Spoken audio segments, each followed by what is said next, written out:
कि प्राचीन भारत के संदर्भ में क्या द्वितीय, ये आधा है ना, द्वितीय नगरीयकरण निम्नलिखित में से किसकी नगरीय प्रक्रिया को इंगित करता है? पहला नगरीयकरण कब था और दूसरा नगरीयकरण कब था? तो इसकी बात यहाँ की गई है, कौन सी नदी घाटी के क्षेत्र में द्वितीय नगरीयकरण हुआ था। दूसरे नगरीयकरण की बात यहाँ बतानी है। सी बता रहे हैं, कौन से 8वें में? सी नर्मदा घाटी। ए बताइएगा दोस्तों, द्वितीय नगरीकरण। पहले नगरीकरण की बात मैं बता देता हूँ, सिंधु घाटी सभ्यता, प्रथम नगरीयकरण।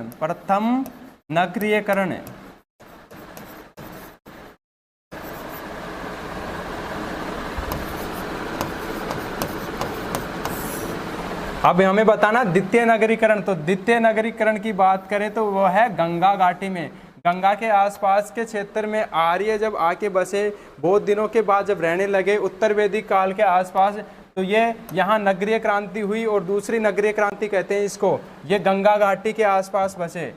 ठीक है दोस्तों। क्वेश्चन नंबर 10, उत्तरी अवंती की राजधानी थी। अवंती महाजनपद है, उसकी 2 राजधानियां थी। कितनी राजधानियां थी दोस्तों?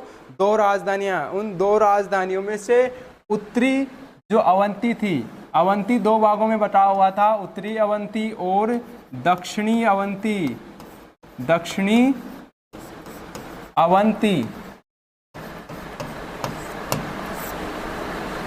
तो दक्षिणी अवंती तो ठीक है, उत्तरी अवंती की राजधानी यहाँ पूछा है।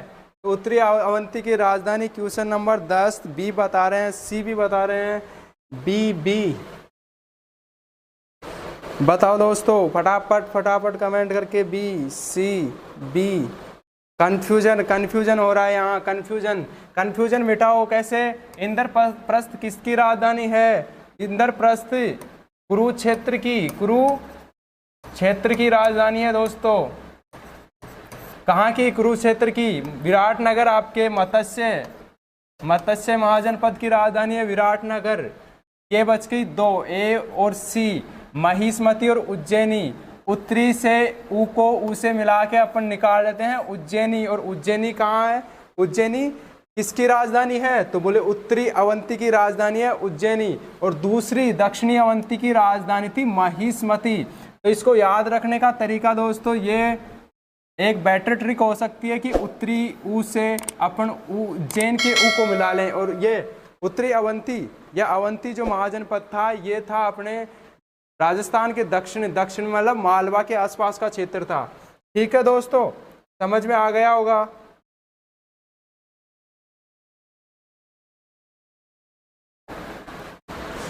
अगला क्वेश्चन है, भारत के प्राचीनतम सिक्के हैं। भारत के सबसे प्राचीनतम सिक्के कौन से हैं? 4 ऑप्शन है आपके पास, आहत सिक्के, हिरण्य, पर्ण और स्वर्ण सिक्के। इनमें से कौन से सिक्के हैं जो भारत के प्राचीनतम सिक्के हैं? क्वेश्चन नंबर 11 बी आ रहा आंसर, ए आ रहा है। आजा बी, ए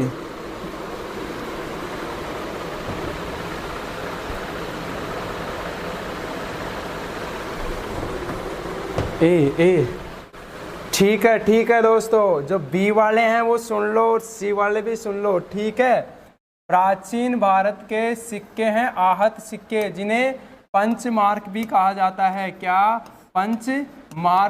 पंचमार्क सिक्के भी कहा जाता है। पंचमार्क क्यों कहा जाता है ये भी सुन लो, क्योंकि पहले धातु को गलाया जाता है, उसके बाद इनको पंच करके ऐसे स्टैम्प की तरह पंच करके फिर इन सिक्कों को बनाया जाता है, इसलिए इन्हें पंचमार्क सिक्के कहते हैं। ठीक है, और इन पे कोई लेख उत्कीर्ण नहीं है दोस्तों, इन पे कोई लेख नहीं है, बल्कि क्या है? चित्र हैं, जो मछली के, पेड़ों के और हाथियों के ऐसे चित्र बने हुए हैं, और ये पंच करके बनाए गए हैं, इसलिए इनको पंचमार्क कहते हैं। या आहत का मतलब भी किसी पे चोट करना होता है, इसलिए इन्हें आहत सिक्के भी कहते हैं।